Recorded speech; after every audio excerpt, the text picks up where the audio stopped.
Hi, it's Stu from StuTech with yet another tech tip of the day. Now, I don't know what I'm going to talk about today. Well, actually, I do because I plan these out, but I'm not going to tell you. So let's see what we got going on today.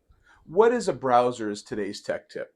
Often I say to somebody when I'm doing remote support with them, just open a browser. They're like, what's that? So a browser is a program you use to get on the internet. It's like Chrome or Microsoft Edge or Firefox or even Safari if you're a Mac user. You only need one or two. I personally use Chrome and recommend that. And there's some good plugins for it. We'll talk about that in another tech tip.